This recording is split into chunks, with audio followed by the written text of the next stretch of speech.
welcome. You're watching Money, Money, Money. I'm Samira Abdi. Well, these are exciting times to be an investor, especially if you're an investor who's been putting in money over the last few years, patiently waiting for a moment just like this when a hope-fueled rally will take you to dizzying heights. There are also those, I'm sure, who would have missed this early bust, but it's not too late. If you've been paying attention to the experts, you'll know that the best still lies ahead. So how can you get a piece of that pie? Hemant Rustagi of Wiseinvest Advisors joins in to tell us just that. And also with us today is a man who's scaling dizzying heights himself.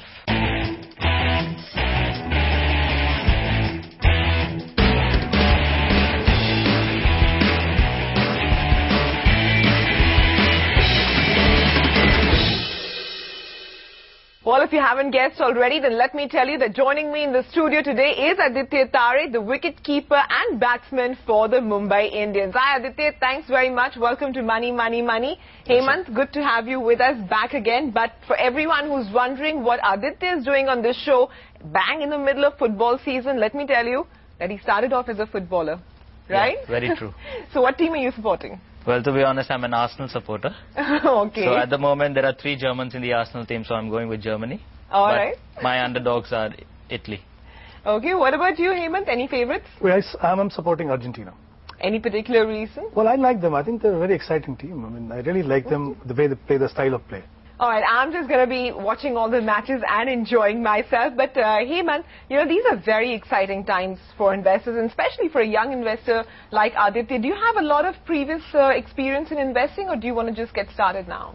No, I mean, all my funds are managed by my father, so I really want to get to know how this thing works, investment. I think it's vital for me to take over from, my father, so...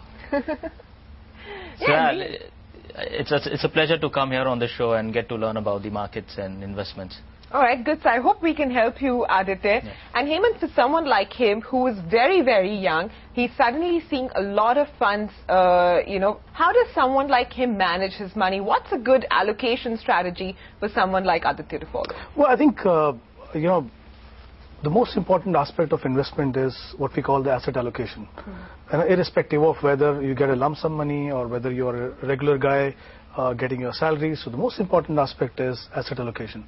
And the reason why it is important is because when you invest in different asset classes, like you have equity, you have gold, you have debt, you diversify your portfolio across different asset classes, and they all behave there differently at different times. Now, for example, when equities are doing very well, it's not a good time to be in gold. Okay, when the markets are doing very well, the interest rates has to be down, because that's when the markets will start doing well. And that's, again, if you look at the debt side, there are different options within debt. So some options will work when the interest rates are high, some options will work when the interest rates are down. Okay, the most important thing for any investor is that you need to look at what is my objective, what is that I want to do with the money. The moment you do this exercise, what happens is it allows you to decide which asset class to go for. Now, for example, when you start looking at your retirement, you will have maybe 25, 30 years to go. That money can go into an asset class like equity, because equity is potentially the best asset class, but it also tends to be very volatile. 15, 20, 25 years time horizon will ensure that all the volatility is taken care of. And also, if you keep investing on a systematic basis, you take care of volatility there. Then comes, let's say you want to buy a car in the next 2 years. You have only 2 years, which means your focus has to be on safety of capital. You cannot risk your capital because you have a goal in mind. Yeah. There your money has to go into debt. Yes, I don't know if you're very sentimental, but when it comes to investing, you cannot afford to be very sentimental. It's very, very methodical. Yeah. But and you're lucky that till September you have some time to actually sit and, like Hemant said, chalk out all of your goals. But you're also someone who has fluctuating income. So would that also be affecting you? Yes, definitely. I mean, I think my constant income would be my salary from my corporation, that's Indian Oil. And besides that, the IPL contracts keep on varying. 1 year it can be this low, and then in the auction, depending on how you play, it can just go high. So the contracts are really, variable. So I think depending on what amount I get, I need to decide. And after that, if I have a chunk of money, then I need to know where exactly to put in so that I can also earn from those investments. Well, Aditya, we hope that your contracts only go one way, and which is up. But Hemant, for someone like him who has varying income, he probably has lump sum investments that he needs to make. He, unlike other investors who would be doing SIPs or systematic investment plans, he'll need to invest at lump sum. So is that a good idea, and how can he otherwise stagger it? Taking off from what we were discussing earlier, now a good thing about him is that he has a regular income, which means that his regular income needs are taken care of. Now, for example, if whatever money he gets, let's say this year, if he does not require that money, that can be allocated for his long-term goals. The more lump sum he puts today, the money that he needs 10 years from now, he's going to get much better return. It's always good to invest a lump sum and back it up with some regular investment. Of course, it has to be in some proportion. Sir, at the moment, all my money is in my savings. So how do I diversify that amount into investments? Saving is actually not an investment. There are better options there. You have mutual fund, debt funds. Okay, there are, like, for example, you have ultra short-term fund, which is as safe as, I would say, as a saving bank account. It will give you higher return. And for someone like you who will be coming in 30% tax bracket, what you need to remember is, if you get 4.5%, 5% from saving bank account, at 30%, 1.5% goes into tax. What are you left with? 3%. So you should be looking at options which give you higher return, are as safe, if not more, and also give you better post-tax return. As an investor, especially those who are in the higher tax bracket, the focus always has to be on the post-tax. So as a cricket player, generally our life, cricketing careers, sports career is about 15 years, 12 to 15 years. And the amount I'll be earning in that span, if I want to earn that, not exactly that amount, but on par with that amount, if I want to earn it after my career, after my retirement, how do I go about it? These are your accumulation years, okay?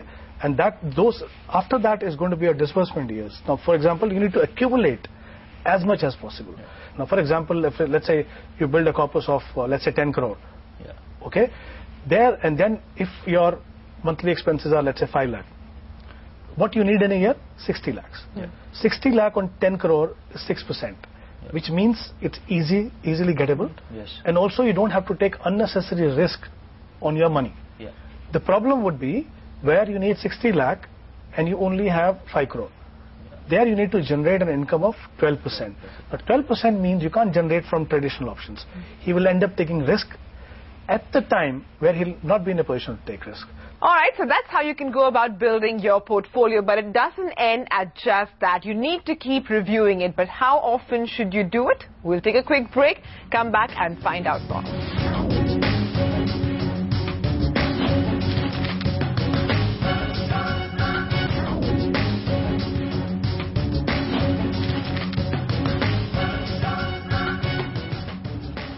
Welcome back. You're watching Money, Money, Money. Well, times, they are a-changing. The 1964 Bob Dylan hit still brings a smile to my face every time I hear it, and it sounds so right in India's context today. Well, if the times are changing, so should your portfolio. Hemant Rustagi is helping us do just that, and Aditya Tare, our favorite cricketer, is here, and he's listening to Hemant's advice very, very seriously.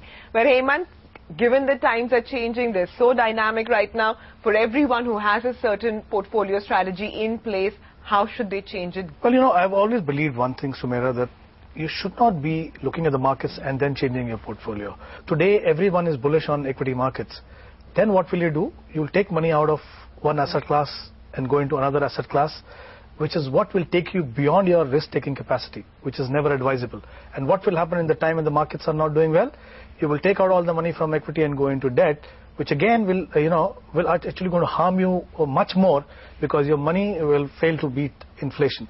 Now that you've told me how you've formed my portfolio basically, but how and when should I, keep a check on it or review it? How often? What you need to do is, at the end of every financial year, okay, you need to look at your portfolio. Now, for example, if you have a goal of which is going to be, let's say, 15 years from now. Now you can't you need to be careful here. You can't look at 1 year performance and say, look, it has given me 5%. Now, for example, if you have 5 equity funds in your portfolio, you need to compare their performance. How do you do that? If the fund has done well vis-a-vis Nifty 50, which is its benchmark, the fund has done well. That's one side of the story. The other side of the story is there is a peer group. There are other funds in the same category. You need to also compare the performance of this fund with the peer group. Many a times you'll find that if the markets have gone up by 10%, your fund has gone up by 15%, you'll be very happy, 50% more than the market. But if you were to compare that with the peer group, you may find that others are given 20-25%. This is also a time for you to rebalance your portfolio. Now what typically happens is, let's say you decide that overall my portfolio should not have more than 50% in equity. After 1 year, you see, because the markets have done well, equity has become 70% and debt has become 30%. Now this is where again is taking you beyond your comfort level. If you do once in a year, advantage of that is it becomes a long-term capital gain and it becomes tax-free. And do rebalancing only if your asset allocation have changed significantly.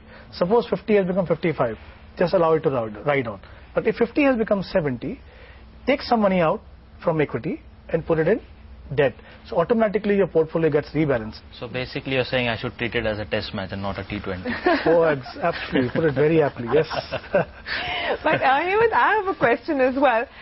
What happens, like he said, you treat it as a test match, but then even in test matches there are sometimes extraordinary circumstances. So if you see in the life of an investor, perhaps the outcome of these general elections were an extraordinary circumstance. So does a situation like this also call for rebalancing? Problem investors have today, they're wondering whether I should continue to be in the market at 25,500. They're not very convinced at times whether this will go any further. Now, all this can be tackled if you focus on your time horizon, because then you know that if I'm going to be taking this money out 10 years from now, why should I bother about it? The key factor to become a successful investor is keep the discipline of whatever you plan. Okay?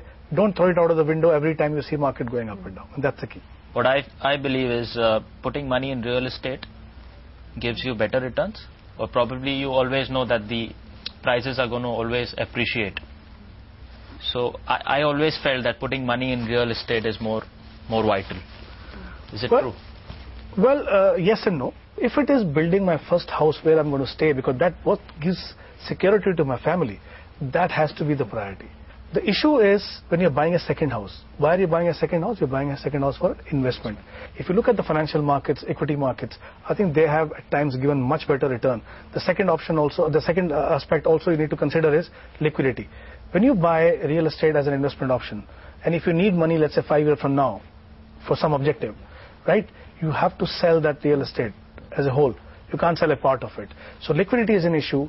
Also, don't forget, buying real estate means you need a major chunk of money, big chunk of money, which you may or may not always have. And also the other thing, Aditya, is that, once you've put money into property and you sell that, you only have the choice of either real estate again or infra bonds. Is there anything else, Hemant? That's where, I think we need to also understand, in the financial markets, the money that you invest in, let's say equity market, for example, any gain that you make after 1 year is all tax-free. So, for example, if you invest 10 lakh rupees, and after 10 years it becomes, let's say, 50 lakhs. The 40 lakh gain is tax-free. There is no compulsion on you to reinvest anywhere. You can do what you feel like. So there is a lot of flexibility that comes in. Whereas in the real estate, right, either you end up paying tax or you end up buying another property. All right, so here's where we need to wrap up, Aditya. I hope we've been of some help to you at least today, and I hope we've at least set you off on your path to being an informed investor. Absolutely, absolutely. It's a pleasure being on the show. All right, and thanks so much. It was a pleasure having you. All the best for next season, and in the meantime, enjoy the World Cup. We hope you'll be in the next Cricket World Cup, at least, when we hope you make it to the team. Hemant, ask you to stay on for a little bit longer. There's lots more fun that's left on this show. We need to take a very quick break, but before that, everyone has heard of an SIP or a systematic investment plan, but did you know that you could also choose to invest in a systematic withdrawal plan where you could regularly withdraw a fixed amount of money from a fund? The amount to be withdrawn and the frequency is fixed by the investor. So you can choose to have a monthly, quarterly or annual frequency for any fixed amount that you wish to receive. This way, you're assured of getting fixed amount at your predetermined frequency. And unlike a monthly income plan or an MIP, where the amount and the frequency of payouts is not fixed, and also, unlike a debt fund, only taxation on SWP is either short-term or long-term capital gains. But Hemant, a lot of criticism for the systematic withdrawal plan is that it erodes capital. So I heard you recommending it to Aditya earlier. What kind of investors is this suited for? Yes, what happens is that you also redeem a part of your capital. It doesn't matter, that's all in the mind. At the end of the day, it's your money, whether it's principal money or the return money. As long as your returns are tax efficient, as long as you're getting what you need to get every month, I think it's all right. SWP is, I think, one of the better ways of getting regular income for those people who are looking at tax efficiency. All right, so that's one more idea for you. But on that note, we need to take a very quick break. Still ahead is our viewer call-in segment, Can I Afford It?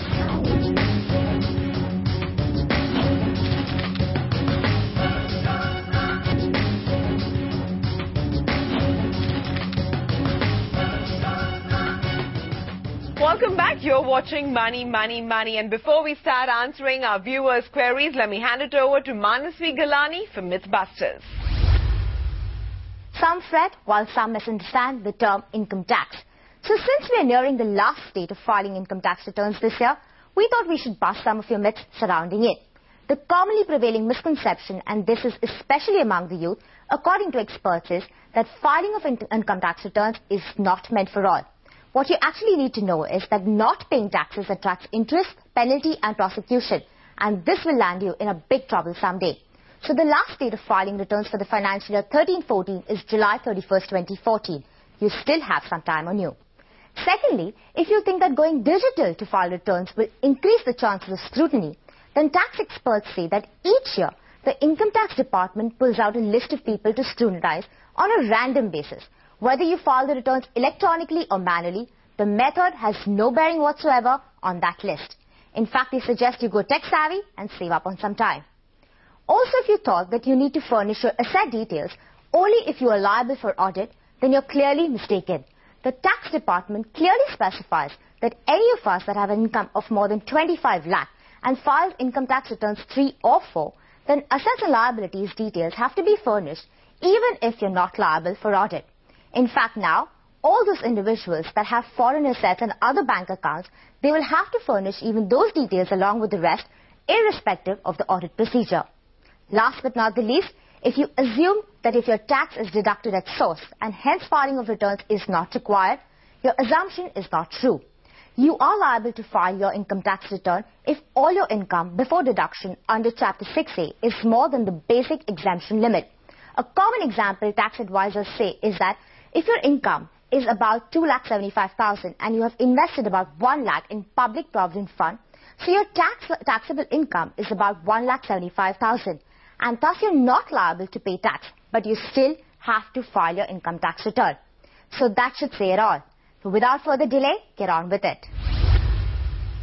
All right, Manasvi, thanks very much for that. Now on to Can I Afford It? If you're looking for a bit of extravagance in your life, well, we're the people to call, and our expert will tell you if you can afford it or not. Joining us first up is Kiran Nagpal, who calls in from Kolkata. Hi, Kiran. What's your question? Hi, I'm earning about 48,000 per month, and I spend around 15,000 on my expenses, and I save 33,000, which I currently put in my savings account. So I have saved about 2.5 lakhs so far.